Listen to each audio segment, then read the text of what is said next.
रहीम अस्सलाम वालेकुम। Very good morning to all of you नाज़रीन। मेरे तमाम देखने वालों को एक नई सुबह और एक नई उम्मीद बहुत बहुत मुबारक हो। आज का दिन आपके लिए, मेरे लिए, हम सब के लिए अच्छी ख़बरें लेकर आए, मस्बत दिन जो है वो साबित हो। इसी दुआ के साथ मैं अपने आज के दिन का, अपने आज के प्रोग्राम है वो आगाज़ करना चाहूँगी। नाज़रीन, 12 रबीउल अव्वल की तारीख़ गुज़री। मुबारक दिन, मुबारक तारीख़, मुबारक सातें, मुबारक महीना माह रबीउल अव्वल का। तो मेरे तमाम देखने वालों को जश्न ईद मिलादुन्नबी की बहारें बहुत बहुत मुबारक हो। कल हमने अपने इसी प्लेटफॉर्म से एक स्पेशल प्रोग्राम भी, हमने भी अपना एक हिस्सा डाला कि हम भी अपनी मोहब्बत का इजहार कर सके। गो कि बड़ा मुश्किल काम है कि हम अपने जज्बात का इजहार कर सकें, अपनी मोहब्बत को लफ्ज़ों में समेट सकें, लेकिन यही एक तरीक़ाकार है अपनी मोहब्बत का इजहार करने का, और उसमें हमने भी अपना हिस्सा डाला और रब उस हिस्से को, उस कोशिश को अपनी बारगाह में कबूल फरमाए। हम नबी करीम सल्लल्लाहु अलैहि वसल्लम के उम्मती हैं, हम उनका ज़िक्र करते हैं, हम उनकी बात करते हैं, हम उनकी सुन्नत पर अमल करने की कोशिश करते हैं, बल्कि रब हमें तौफ़ीक दे कि हम ज़्यादा से ज़्यादा अपनी ज़िंदगी में उनकी सुन्नत को शामिल करें। जो कुरान मजीद है, जो उनके ज़रिए हम तक पहुँचाया गया, हम उसको समझें और उसको समझने के बाद अपनी ज़िंदगी को बेहतर और सौले तरीके से गुजारें।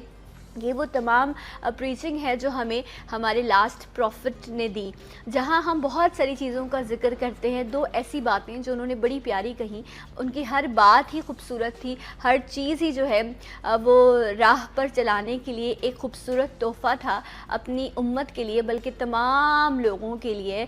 और उसमें जो दो चीज़ें थी, एक ये कि नमाज कायम करो, और दूसरा मेरे जो लोग हैं, जो गरीब हैं, उन पर रहम किया करो। मुझे एक बड़ी ख़ूबसूरत जो है वो इस वक्त बात याद आ रही है, मैंने कहीं पढ़ी थी और मुझे लगा कि वो मुझे आप लोगों के साथ शेयर करनी चाहिए। एक अरबी था, वो बहुत परेशान रहा करता था। उसकी 6 बेटियां थीं और वो कर्ज़ में डूबा हुआ था। तो वो ये समझ नहीं पा रहा था कि मैं अपनी बेटियों की शादियां कैसे करूंगा, क्योंकि मैं इतना कर्ज़ में डूबा हुआ हूँ और जो मेरी कमाई है उससे मेरे घर का खर्च पूरा नहीं होता। तो कर्ज़ उतारना तो एक बहुत मुश्किल काम है, और कर्ज़ उतरेगा तो फिर मैं अपनी बेटियों के लिए जो है वो कुछ जोड़ सकूँगा। अपनी बीवी से वो अक्सर इस मामले में बात किया करता था, परेशान रहा करता था, कुछ हल नहीं मिल रहा था। एक दिन उसने, वो जहाँ काम किया करता था, कुछ 100 जो है वो दिरहम कमाया करता था। उसने अपने जिन लोगों के साथ वो काम करता था उनसे उसने डिस्कस किया कि यार मैं बहुत परेशान रहता हूँ, मैं कर्ज़ में भी डूबा हुआ हूँ और मेरी बेटियाँ भी जो हैं उनकी मुझे शादी करनी है, तो कुछ इस तरह का हल बताओ कि मैं अपनी इस मुश्किल से जो है वो निकल सकूँ। तो जो उनके साथी जो थे, जो उनके कुलीग थे, उन्होंने उन्हें मशवरा दिया कि तुम ऐसा करो कि तुम जो भी कमाते हो उसमें से तुम सदका देना शुरू कर दो। तो वो कहने लगा, भाई ये तुम मुझसे किस तरह की बात करते हो, जो मैं कमाता हूँ उससे तो मेरा अपना पूरा नहीं पड़ता, और तुम कह रहे हो कि मैं गरीबों के लिए माल निकालूं, मैं अपने माल में से सदक़े का हिस्सा निकालूं, ये तो बड़ा मुश्किल काम है। वो ये बात सुनकर घर चला गया। अगली बार जब उसके हाथ में उसकी तनख्वाह के पैसे आए, गो कि वो कर्ज़ में डूबा हुआ था, घर में चलाने के लिए पैसे पूरे नहीं हो रहे थे, लेकिन उसके दिल में ऐसे ही ख्याल आया, क्यों ना मैं अपने दोस्त की बात पर अमल करूं और मैं इस पैसे में से कुछ पैसे जो है वो सदका कर दूं। और उसने ऐसा ही किया, उसने अपनी तनख्वाह में से कुछ पैसे निकाले और उन पैसों को उसने अल्लाह की राह में गरीबों की मदद के लिए खर्च कर दिया। उसका ये कहना है, ये अरबी का कहना है कि मैं कुछ महीनों तक इसी प्रैक्टिस को आगे लेकर चलता रहा, और मैं नहीं जानता कि रब का क्या करम था, कौन से ऐसे रास्ते खुले, कौन से ऐसे दरवाज़े खुले मुझ पर कि कुछ ही महीनों में मेरा कर्ज़ भी अदा हो गया, एक के बाद एक रिश्ता भी मेरी बेटी का अच्छा आया और मैंने अपनी तमाम बेटियों को इज़्ज़त के साथ रुखसत भी कर दिया। तो बात यहाँ कहने की ये है कि हम ये समझते हैं कि अगर कोई परेशानी आएगी, कोई मुसीबत आएगी, कोई गम आएगा, अल्लाह ना करे कोई एक्सीडेंट होगा, तो ही हम सदका देंगे। सदका बलाओं को टालने का एक रास्ता है। तो हम अगर अपनी ज़िंदगी में जो भी हम कमाते हैं, जो भी रब ने हमें मालो दौलत दी है, अगर हम उसमें से एक छोटा सा हिस्सा जो है वो गरीबों का निकाल दें, हम सदका कर दें, तो ये हमारी जान के लिए भी बेहतर है और इससे बढ़कर जो है ये हमारी बहुत सारी परेशानियों को जो है वो टालता है। जब हम नबी करीम सल्लल्लाहु अलैहि वसल्लम की ज़ात अक़दस के हवाले से बात करते हैं तो जो उन्होंने सिखाया, उन चीज़ों को, छोटी छोटी जो चीज़ें हैं उनको अगर हम अपनी ज़िंदगी पर अमल कर लें तो यकीनन बेशुमार फ़ायदे जो हैं वो मुझे और आपको हासिल हो सकते हैं। मेरे मेहमान भी मौजूद हैं, इनकी तरफ भी चलते हैं। अपनी फील्ड के एक माशाल्लाह से माहिर हैं और कोशिश यही करते हैं कि जब भी मेरे प्रोग्राम में आए तो आपको भी कुछ बेहतर बात जो है वो सिखा के जाए, आपके मसाइल को हल करके जाए। मेरे साथ मौजूद हैं प्रोफेशनली डेंटिस्ट हैं डॉक्टर काशिफ। अस्सलाम वालेकुम। वालेकुम अस्सलाम व रहमतुल्लाह। आप कैसी हैं? मैं आपको ठीक हूँ। ईद मिलादुन्नबी मुबारक हो। और जो गुजरी है, क्योंकि कल तो मुलाकात नहीं हो सकी जी, और पूरा महीना ही ये ईद जी हाँ, मैंने इसीलिए मिलादुन्नबी आपसे का है। बोला क्योंकि ये चीज़ ऐसी है कि इस पे तो हमें सबसे ज़्यादा खुश होना चाहिए। यकीनन। और अभी मैं एक 2-3 दिन पहले उम्रे की सआदत हासिल करके भी आया हूँ। माशाल्लाह, तो आपको बहुत मुबारक हो। यादें थोड़ी सी बहुत ताज़ा हैं मुबारक मदीने हो। की। इत्तेफाक से मदीने से ही आया हूँ। सुभान अल्लाह। तो बस अल्लाह कबूल करे और आमीन, अल्लाह सब आमीन। जो भी अच्छा, आपको वैसे देखे। इस बार थोड़ा लॉन्ग वीकेंड भी आ गया था, फ्राइडे, सैटरडे, संडे और फिर देन मंडे, जी हाँ। क्योंकि तो बहुत सारे लोग जो हैं माशाल्लाह से वो इस सादत को हासिल करने के लिए बिल्कुल। उम्रा पे गए भी। सो जिन लोगों ने ये सादत हासिल की है उन सबको बहुत बहुत मुबारकबाद और आपको भी जो है वो बहुत मुबारक हो। और ये भी रब के बुलावे होते हैं और जब जिनको बुलाता जी है हाँ। उनकी हाज़िरी हो जाती है ऐसे दिनों में। तो मैंने आपसे बात भी करनी है, अब आपने इतना खूबसूरत तज़किरा छेड़ दिया है, तो क्या मंज़र था क्या इस वक्त, क्योंकि ये तो मस्जिद नबवी की अगर मैं बात करूँ, हरम शरीफ की बात करूँ। देखिए, बात यह है कि ये तो ऐसी चीज़ है जो कि अल्हम्दुलिल्लाह वही आपने कहा बुलावा होता है तो इंसान जाता है। जी। और बाज़ दफ़ा तो प्लानिंग बिल्कुल भी नहीं हुई होती, आप 2 दिन पहले ही प्लान करते हैं कि मैं, और अल्लाह ताला जहन में डाल देता है। ये ऐसा ट्रिप तो नहीं होता कि कोई आप प्लेजर, वो तो बस एक आपका सिलसिला होता है, रूहानी कह लें कि आपकी कुछ लिंक होता है कि फिर वो अल्लाह दिल में भी डालता है। तो मैं तकरीबन मुझे 15 दिन रहने का इत्तेफाक हुआ वहाँ पे मक्कातुल मुकर्रमा और मदीनल मुनव्वरा में। और बस मंज़र तो मैं क्या बताऊँ। तो मेरे अपने एक जानने वाले हैं, वो भी रबीउल अव्वल से 4-5 दिन पहले कहते हैं मैंने ख्वाब में देखा कि मैं ना हरम शरीफ में बैठा हुआ हूँ। अगले दिन सुबह मल्टीपल वीज़ा था, उन्होंने कॉल की टिकट बना दो, टिकट बन गया, पहुँच गए। जी हाँ। कुछ प्लानिंग नहीं था, कुछ नहीं था, बस वो एक ऐसा सिलसिला बनता है, ये यकीनन ये ऐसा रिश्ता है, ये एक ऐसा ताल्लुक़ है जिसको हम समझ ही नहीं पाते। ये जो महसूस करते ना, ये वही चीज़ है। और आप जिस तरह कह रहे हैं कि आप वो मंजर बयान नहीं कर सकते, क्योंकि उसमें ये होता है कि आप जब वहाँ जाते हैं तो फिर वही बात है कि फिर वहाँ से आने का आपका दिल नहीं चाहता। गो के आपकी जाहिर सी बात है कमिटमेंट्स और भी होती हैं। और वहाँ आप रह रहे होते हैं, मगर जब आप वहाँ होते हैं तो सिर्फ आप इबादत पे फोकस करते हैं। और ऐसी जगह पे होते हैं, वही पता है आपको कि कुछ जगहें वहाँ ऐसी हैं जहाँ पर जो हुज़ूर सल्लल्लाहु अलैहि वसल्लम ने बशारत दी है कि ये जगह जन्नत का हिस्सा है, जैसे रियाजुल जन्ना है, सुतून आयशा है, बाब जिब्राइल है। तो ये वो जगहें हैं जो दुनिया में हम मुसलमानों को अल्हम्दुलिल्लाह जो भी उम्मत मुस्लिमा है उन सब के लिए एक समझे कि एक ब्लेसिंग है।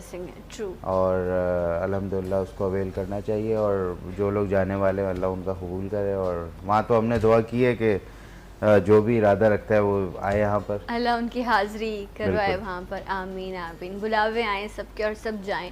और ये आंखें बंद होने से पहले वो नज़ारे जो हैं ये आंखें देख सकें। आमीन, सबके लिए दुआ है ये। डॉक्टर काशिफ डेंटिस्ट हैं, इनसे आज हम बात करेंगे।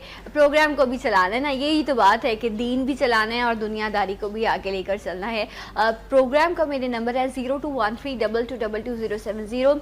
दांतों के हवाले से कोई भी आपका प्रॉब्लम है सो आप डिस्कस कर सकते हैं और आप कॉल कीजिए। आपके मैसेजेस जो हैं वो मैं प्रोग्राम में ज़रूर शामिल करूँगी। 2-3 सवाल हैं जो मैंने डॉक्टर साहब से करने हैं, लेकिन पहले मैं डॉक्टर साहब आपसे जानना चाहूँगी, जिस तरह अभी मौसम जो है वो थोड़ा सर्द हो रहा है कराची में, तो अभी फिर भी हम माशाल्लाह से अभी बेहतर, इतनी सर्दी नहीं आई है, लेकिन बाकी हिस्से में पाकिस्तान के काफ़ी सर्दी आ चुकी है। कराची में तो बड़ा प्लेजेंट वेदर है, बट अभी वो सर्दी शुरू नहीं हुई, वो जो जैसे प्रॉपर सर्दी है, तो उसको अभी हम यहाँ पर अभी तक एंजॉय नहीं कर पा रहे हैं।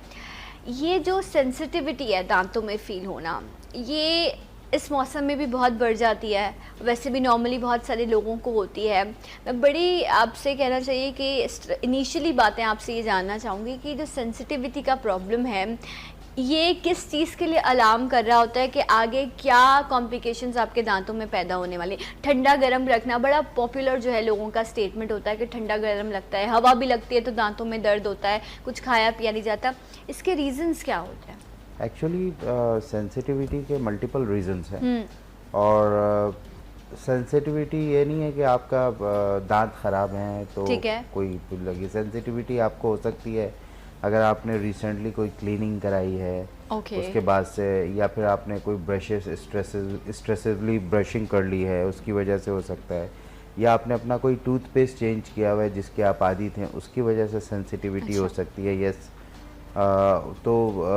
मतलब और फिर ऑफ कोर्स दांत के ख़राब होने की वजह से हो सकती है कि जो नर्व एक्सपोज हो जाती हैं, आपके दांत में बहुत ज़्यादा एट्रीजन हो जाती है, दांत घिस घिस के लोगों को पता नहीं होता है, कोई भी चीज़ खाते हैं, इवन पानी और हवा भी लगता है, फ़ैन की हवा लगती है, और कोई भी मतलब कोल्ड ब्रेथ करते हैं, जब कोई ब्लो करते हैं लेते हैं तो उसमें भी आपको सेंसिटिविटी फील होती है। तो there are lot of reasons.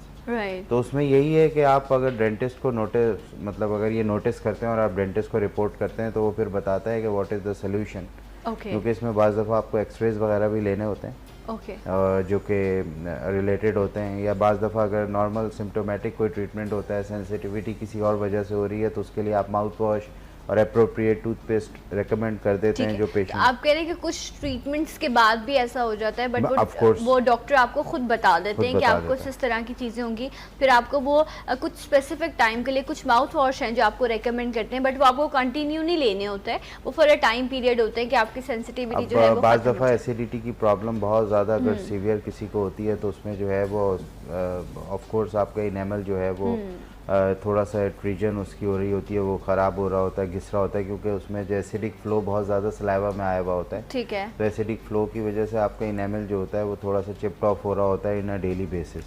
तो उसके बाद वो जब इनेमल के बाद की जो लेयर होती है वहाँ से सेंसिटिविटी स्टार्ट हो जाती है। ठीक है। It's a normal physiological process है। इसके लिए ये है कि आप जब दिखाते हैं तो फिर आपको प्रॉपर मेडिसिन देते हैं। अच्छा, मुझे ब्रेक का कहा जा रहा है, ब्रेक के बाद जब वापस आते हैं इस पर भी बात करेंगे, और इस पर भी बात करेंगे कि अक्सर बीमारियों की वजह से जो है लोगों के दांत गिरने लग जाते हैं, उसमें जो है ऑप्शंस क्या बचते हैं कि अगर आप डायबिटिक हैं या किसी और रीज़न की वजह से आपके दांत गिर रहे हैं, तो फिर आपको क्या क्या ट्रीटमेंट्स हैं जो ऑफर किए जाते हैं। आफ्टर दिस ब्रेक मेरे साथ रहिए सलाम पाकिस्तान में।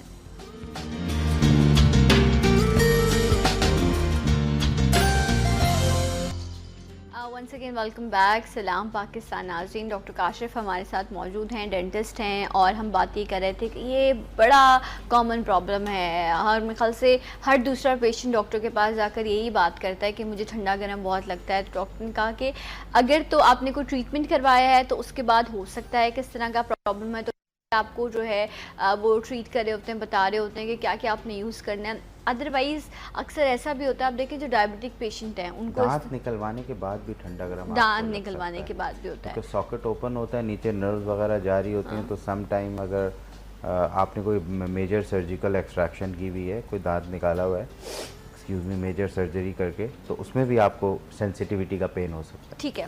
अच्छा चलिए, ये तो है ना कि अगर आपके दांत में इन्फेक्शन हो गया, कैविटी हो गई या सेंसिटिविटी है, ये तो एक रीज़न हुआ जिसकी वजह से ऐसा हुआ, लेकिन अक्सर ऐसा होता है कि आपकी बॉडी में किसी और बीमारी की वजह से जो है वो आपके दांतों पर इतना असर होता है कि आपके दांत गिरने झड़ने लग जाते हैं, और इसमें बहुत सारी बीमारी, कैंसर हो गया या डायबिटीज़ हो गया, ये तमाम मसाइल, थायराइड। हाँ, तो मैं आपसे ये जानना चाहती हूँ कौन कौन सी ऐसी प्रॉब्लम्स हैं जिनमें पेशेंट को ऑन एंड ऑफ अपने दांतों को भी डील ओवर कॉन्शियस होना चाहिए। जी, वो कौन से प्रॉब्लम्स हैं? देखिए, सबसे पहले तो आपको पता है diabetes is the mother of any disease ना। ट्रू।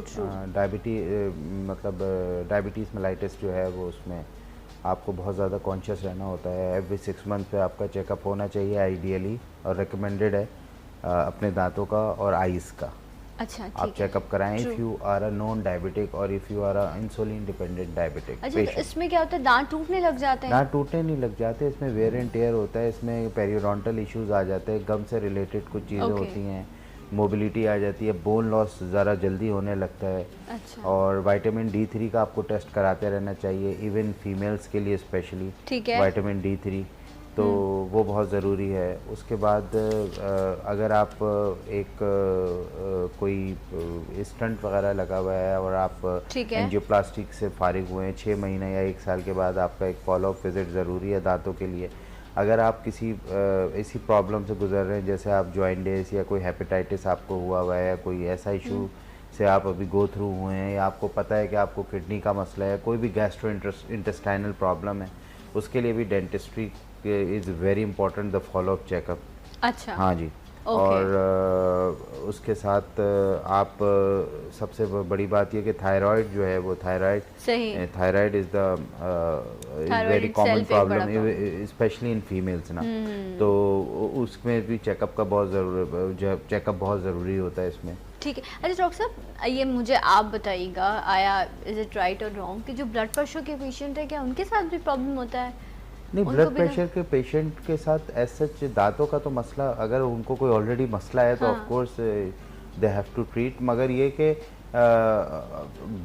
बहुत ज़्यादा हाई रेज ब्लड प्रेशर में treatment is not recommended. First we have to control the blood pressure, क्योंकि बहुत हाई ब्लड प्रेशर्स में हम पेशेंट्स को एंटीबायोटिक्स नहीं दे सकते, एक्सट्रैक्शन नहीं कर सकते, एनेस्थीसिया नहीं कर तो सकते, मगर उससे पहले के प्रोटोकॉल अटेम्प्ट नहीं कर सकते। मिसाल के तौर पे एनेस्थीसिया नहीं दे सकते, कॉन्ट्राइंडिकेटेड है, कंजेस्टिव फेलियर की तरफ जा सकते हैं, आप शॉक में पेशेंट जा सकते हैं, ऑलरेडी ब्लड प्रेशर बहुत रेज है। हाँ, नॉर्मल अगर रेज है और वो पता है उस मरीज़ को कि जी मेरा तो हो जाता, मरीज़ क्योंकि खुद मॉनिटर कर रहा होता है तो उसे पता होता है कि मेरा, बाज़ लोगों का सुबह में ब्लड प्रेशर बढ़ा हुआ होता है, रात में सेटल हो जाता है, आफ्टरनून और लेट इवनिंग और अर्ली इवनिंग में। अच्छा, तो आप लोग जब पेशेंट आता है तो फिर डेफिनेटली आप लोग प्रॉपर हिस्ट्री लेते होंगे? मेरा मतलब मैं आपको अपना बता सकता हूँ, मेरा तो एक पूरा कार्ड है जिसमें पूरा हिस्ट्री कार्ड है वो। अच्छा। वो पेशेंट फिल करता है, सेकेंड टाइम वो आता है तो ऑफ कोर्स अगर वो डायबिटिक है या कोई ब्लड प्रेशर है तो हम वहीं पे उसका ब्लड प्रेशर भी चेक करते हैं। ठीक है। और अगर वो डायबिटिक है और उसने अपनी शुगर नहीं चेक की हुई तो शुगर भी उसकी चेक होती है, ताकि बाद में उसका फ्यूचर प्लान जो भी हमने ट्रीटमेंट करना है वो हम उस हिसाब से जो है वो कर सकें, या फिर उसको रेकमेंड कर देते हैं कि आप शुगर टेस्ट करवा कर आएँ। अगर आपको कहीं और से करवाना है, आप मुतमईन नहीं हो रहे हैं, आप ब्लड टेस्ट, क्योंकि ब्लड ड्रॉ तो नहीं करते हम लोग, तो प्रिक वाला करते हैं। हाँ, वो ग्लूकोमीटर से एग्जैक्टली इतना कोई आपको एग्जैक्ट रीडिंग नहीं मिलती, ब्लड शुगर ज़्यादा बेहतर रहता है। तो वो हम, मगर अब तो मैं रेकमेंड करता हूँ HB1AC जो एक टेस्ट आता है, 3 मंथ्स का लास्ट आपको ऑलमोस्ट 8 to 10 वीक्स का वो बता देता है रीडिंग, वो ज़्यादा बेहतर है। अच्छा डॉक्टर साहब, मैं ट्रीटमेंट आपसे जानूंगी कि ऐसी कंडीशन में क्या क्या आप लोग ट्रीटमेंट करते हैं, बट नौरीन फ्रॉम उकाड़ा उन्होंने कॉल की है, बहुत शुक्रिया नौरीन आपकी कॉल का। वो कहती हैं कि मेरे बेटे की उम्र है 6 साल और उसके साथ प्रॉब्लम ये है कि उसके गम्स पे ना दाने हो जाते हैं, और वो जब दाने ख़त्म होते हैं सो उनमें पानी भर जाता है, इस तरह का कुछ प्रॉब्लम होता है। और जब वो दाने ख़त्म होते हैं तो जो दांत है, जिस गम के ऊपर ये प्रॉब्लम है, वो ब्राउन होने लग जाता है और उसके बाद वो दांत टूट जाता है।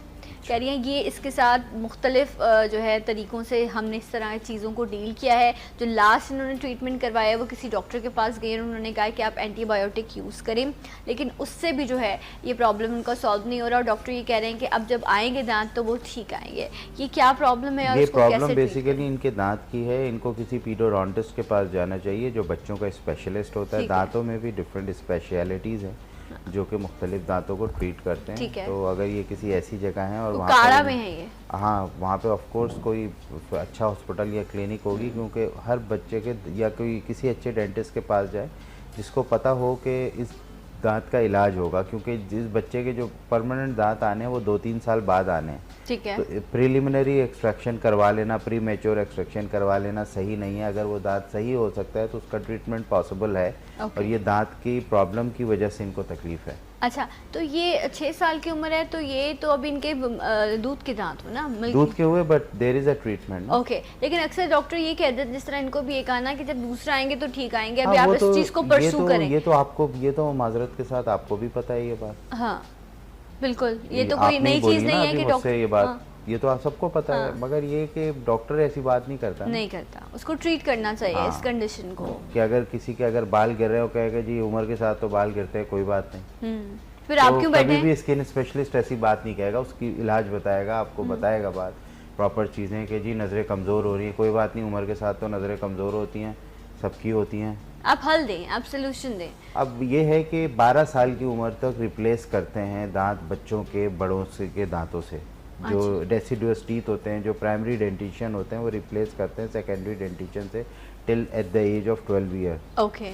तो उस वक्त तक वियर एंड टीयर और शेड ऑफ का प्रोसेस चल रहा होता है।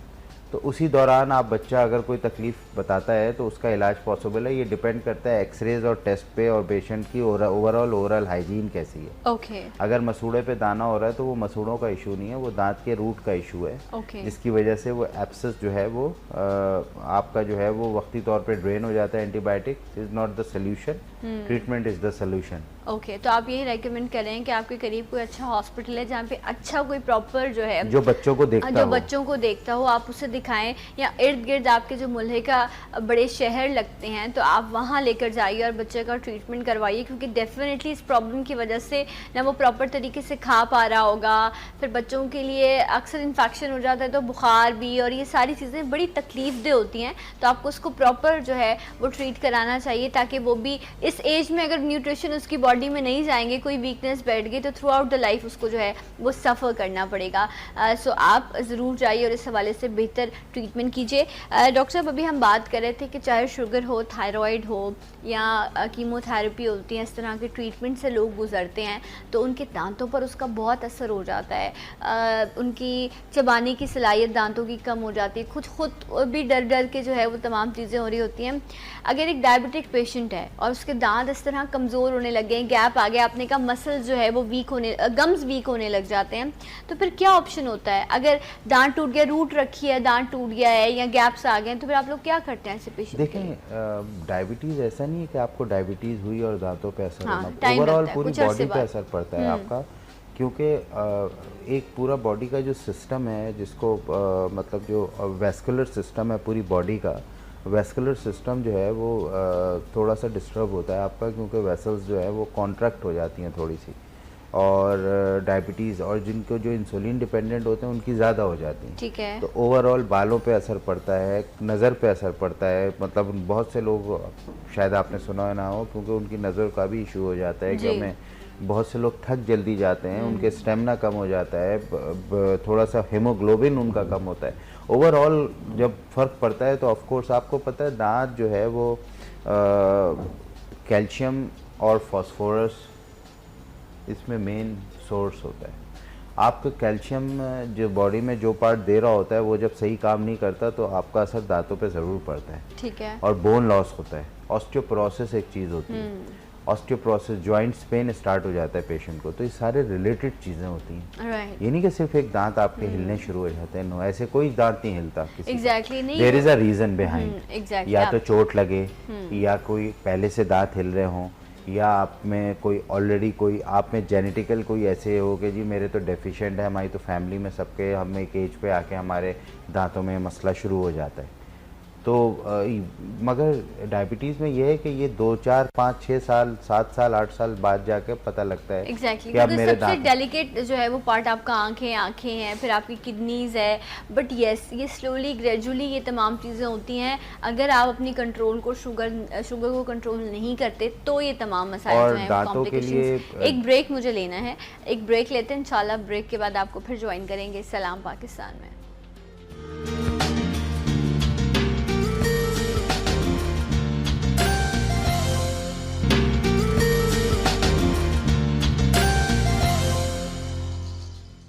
Once again welcome back. सलाम पाकिस्तान नाज़रीन, डॉक्टर काशिफ हमारे साथ मौजूद हैं, डेंटिस्ट हैं। आप कॉल कर सकते हैं, नंबर है 0213222270। कोई भी आपका प्रॉब्लम हो दांतों के हवाले से तो आप डिस्कस कर सकते हैं। बात ये हो रही थी कि अगर कुछ लोगों के एक्सीडेंट में ऐसा हो जाता है, कभी जो है अनकंट्रोल्ड डायबिटीज़ की वजह से या किसी और रीज़न की वजह से अगर आपके दांत गिरने लग गए हैं, कुछ लोगों के आधे दांत टूट जाते हैं, आधा रह जाता है, रूट रह जाती हैं, कुछ लोगों का पूरा दांत टूट जाता है।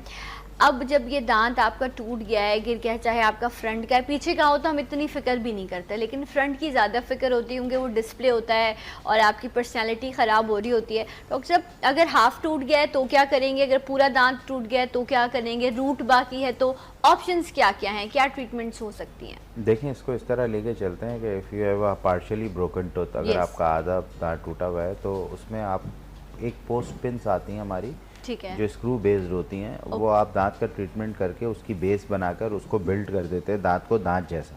अच्छा, वो रूट वो हाफ वैसे ही रहने देते हैं, उसी के साथ अटैच? नहीं, उस रूट में उसकी सपोर्ट लेकर उस स्क्रू के साथ एक फिलिंग आती है, कंपोजिट फिलिंग, उसके साथ दांत जैसा बिल्कुल बिल्ड कर देते हैं। ठीक है। अगर आपको फील कर रहे होते हैं कि इसमें इतनी मतलब ड्यूरेबिलिटी नहीं है या इसमें इतनी रिटेंशन नहीं है, तो फिर आप उस पर क्राउन देते हैं, उस पे पोस्ट पिन की मदद से। उसको कहते हैं कोर एंड पोस्ट बिल्डअप। अच्छा, दूसरी बात यह है कि अगर आप देखते हैं कि रूट्स पड़ी हुई हैं और बिल्कुल सड़ चुकी है रूट्स, क्योंकि उमूमन रूट्स जब गम्स में पड़ी हुई होती हैं तो वो ऊपर के कोरोनल पार्ट ना होने की वजह से यूजुअली जो है वो सड़ चुकी होती है, ख़राब हो चुकी होती है। मैं यहाँ आम इस्तेलाह इस्तेमाल कर रहा हूँ ताकि आपके देखने वालों को भी समझ आए। तो जब वो काला हो जाता है, दांत बिल्कुल ख़राब हो जाता है, तो उस रूट्स को निकालना पड़ेगा आपको। उस रूट पे फिर कोई काम नहीं होगा क्योंकि वो रूट नेक्रोज हो चुकी हुई होती है बिल्कुल। ठीक है। और नेक्रोज रूट पे काम करने का मकसद ये है कि 1 साल या 6 महीने बाद उसको आपने आपने निकालना ही है, तो वाई नॉट नाउ। तो आप उसको जब निकालेंगे तो उसके बाद आपके पास 2 ऑप्शन होते हैं, या तो आप फिक्स दांत की तरफ जाते हैं या फिर आप उसी सॉकेट में इम्प्लांट कर देते हैं। और फिर इम्प्लांट के बाद आप उसको रिस्टोर कर लेते हैं with the help of the implant for the space जो है वो खाली के आप। अच्छा, अगर सिंगल टूथ है तो क्या बेस्ट ऑप्शन होता है, और अगर आपके फ्रंट के 2-3 दांत हैं तो बेहतर? दोनों में option implant is the first solution. अच्छा, दोनों में, जी हाँ, इम्प्लांट बिल्कुल। अच्छा। उसमें फ़ायदा यह है कि आपके पेशेंट के आप आगे पीछे के दांत ख़राब नहीं हो रहे, एक तो शेव ऑफ नहीं हो रहे, डेंचर आप पेशेंट को नहीं दे रहे हैं, और दूसरे ये कि अगर आपके 3 दांत निकले हुए हैं तो 2 इम्प्लांट करके आपका काम चल जाएगा। ठीक है।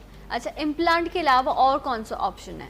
ब्रिज लगा सकते हैं आप, 6 दांत लगा सकते हैं, उसको ब्रिज बोलते हैं, पोर्सलिन का ब्रिज होता है, ब्रिज लगा सकते हैं। बहुत ही कन्वेंशनल है, कई सालों से लग रहा है, 50 सालों से। अच्छा, तो आप अब मैं अगर आपसे डिफरेंस पूछूं ताकि लोग भी इस चीज़ को समझ सकें ना, कि मैं भी जानना चाहूँगी कि इम्प्लांट में ब्रिज लोगों ने बहुत लगवाया और उसका आपने जिस तरह का बहुत अरसे से लगवाते आ रहे हैं, उसका अपना एक इम्पैक्ट है, अपना एक लुक है। इम्प्लांट जो है ये क्यों आप इतना रिकमेंड करते हैं, या इसमें और ब्रिज में फ़र्क क्या है?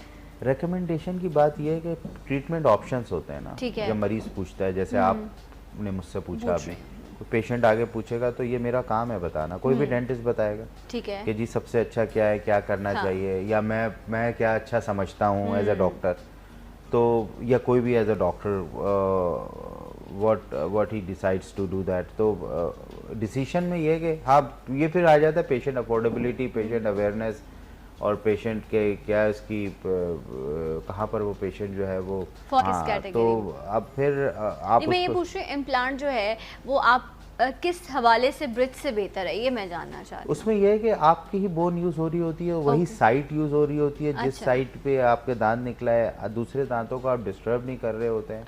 फिर बात यह है कि आपकी अगर उसी बोन में कोई काम हो रहा होता है तो आप ही के उसी जगह पे हो रहा होता है जहाँ पे पहले दांत था, ठीक है, तो थोड़ी सी अवेयरनेस की बात है कि पेशेंट को समझाना किस तरीके। अच्छा, तो मतलब आप ये कह रहे हैं कि आपका अपना दांत जो है, जो हमेशा अच्छा डॉक्टर कहते हैं कि उसी को सेव कर लिया जाए, तो ये इम्प्लांट बड़ा अच्छा। लेकिन मैंने सुना इम्प्लांट काफ़ी एक्सपेंसिव है इस वक्त। हाँ, इम्प्लांट बिल्कुल एक्सपेंसिव है, और मगर ये डिपेंड करता है कि आप मतलब जैसे मैं थोड़ा सा फ्लेक्सिबल हूँ पेमेंट में, दे देता हूँ क्या सहूलत आप, मगर of course yes implant comparatively दूसरे ट्रीटमेंट के बहुत एक्सपेंसिव पड़ता है, तो इसलिए भी शायद।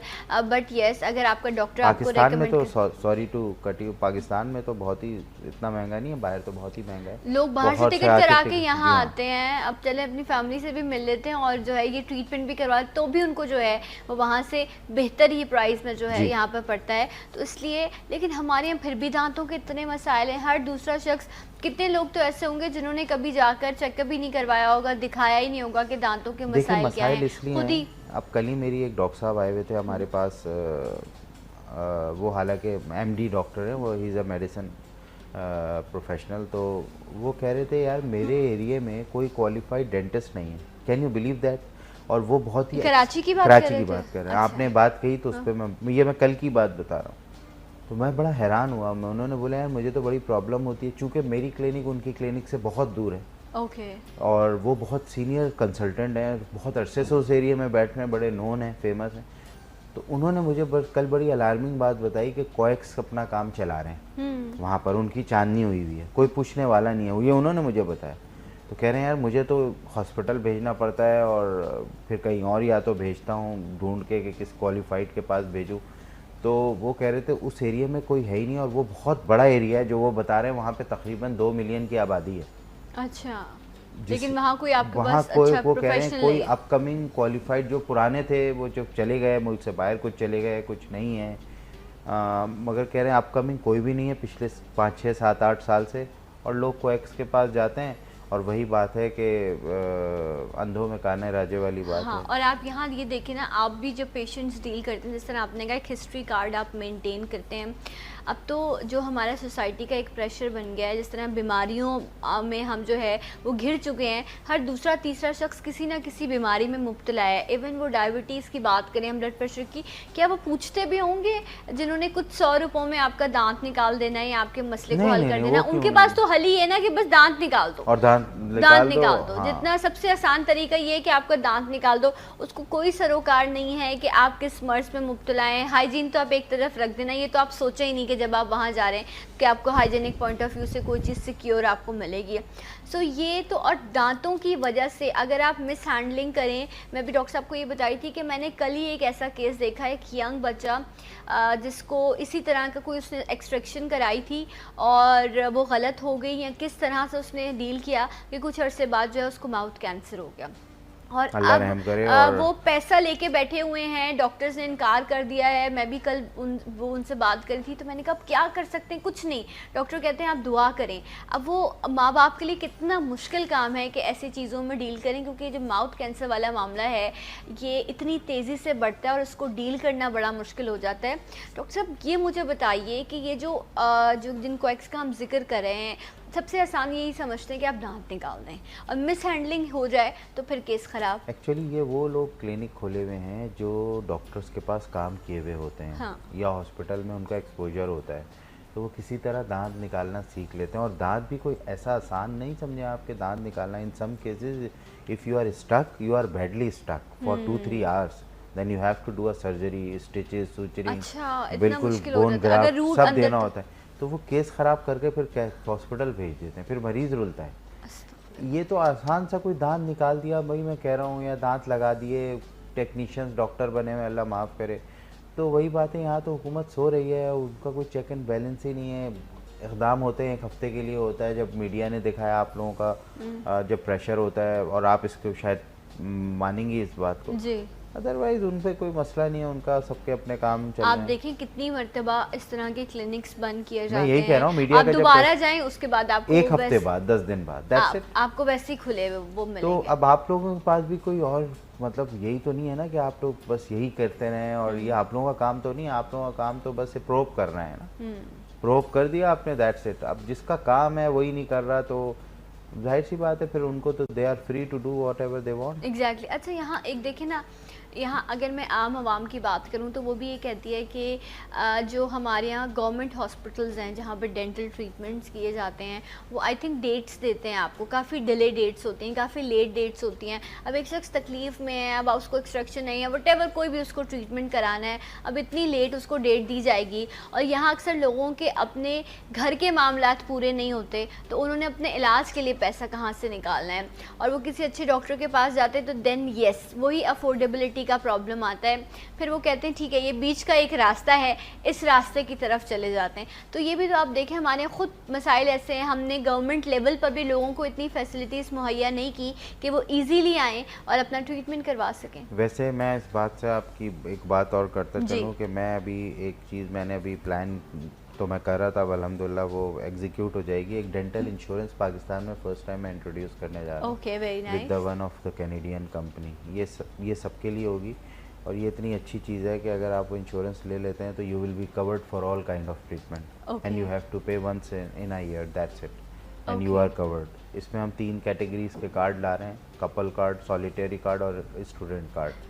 सही, लेकिन अल्लाह करे कि मास्टर्स भी इस चीज़ की ज़रूरत को समझे और आप जो है इस लेवल को, अब इस लेवल पर आ सकें कि आप अपने घर को, अपने बच्चों को इस हवाले से जो है बुन छोड़ कर सकें। क्योंकि बात यही है ना कि खाएंगे पिएंगे नहीं तो फिर आप कैसे, और जहाँ दांतों का मामला आता है वहाँ ये तमाम चीज़ें आ जाती हैं। अच्छा डॉक्टर साहब, मुझे ये भी प्लीज़, ये हमेशा हर किसी का सवाल यही होता है कि ये जो दांतों में कैविटी है, हमने पहले भी इस पे बहुत प्रोग्राम किए हैं, ऐसा नहीं है कि 2 दिन में आपके दांत में कैविटी हुई और आपका दांत ख़त्म हो गया। हाँ, बिल्कुल ऐसा ये एक लंबा टाइम पीरियड लगता है। अगर हम मोलर्स की भी बात करें, एक जब आपका इनेमल चिप्ट हो जाता है, कोई आपको सुराख नज़र आता है, तब आप समझते हैं दांतों में कैविटी हो गई है। हाँ। वो कैविटी सालों की होती है, वो 1-2-3 साल में पेनिट्रेट हो जाता है। कैरियस जब वो नर्व तक आ जाता है तब वो ब्रेकेज उसकी शुरू करता है, क्योंकि दांत का कीड़ा बिल्कुल दीमक की तरह होता है। जब आप देखें ना, वुड जब ख़राब होनी शुरू होती है तो एकदम से नहीं होती, उसमें बारीक बारीक से होल्स होने लग जाते हैं। उसमें फिर जब आपके उसके जब पार्टिकल्स गिरने शुरू होते हैं तब आप कहते हैं कि यार ये तो इसमें प्रॉब्लम बहुत ज़्यादा स्टार्ट हो गई है, अब कुछ करना चाहिए। अच्छा, कुछ लोगों को आप देखें उनके जो डिस्प्ले के आगे के दांत होते हैं ना,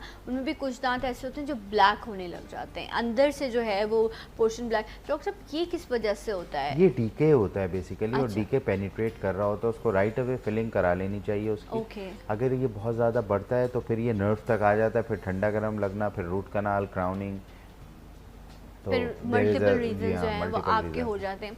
अच्छा, अगर आपको कैविटी हो गई है और आपने इनिशियली डॉक्टर के पास आप गए और जाकर आपने कोई ट्रीटमेंट करवाया, सो वो कौन से ट्रीटमेंट्स हैं? अगर आप जल्दी चले जाते हैं और अगर आप देर से गए, और कुछ लोगों की तो बिल्कुल साइड्स ख़त्म हो जाती हैं, रूट रह जाती है, तो देन ऑप्शंस उसमें क्या हैं, क्या कर सकते हैं? अगर रूट रह जाती है तो रूट निकलेगी, और फिर उसके बाद वही बात है, ऑप्शंस हम देंगे कि आप फिक्स दांत लगवाएंगे, इम्प्लांट करवाएंगी, या डेंचर पहनेंगी, और या फिर ऐसे ही रहने देंगे। ऐसे ही रहने देंगे। वो तो पेशेंट पे ऑफ कोर्स, हमारा काम है, देखें डॉक्टर का काम है मशवरा देना।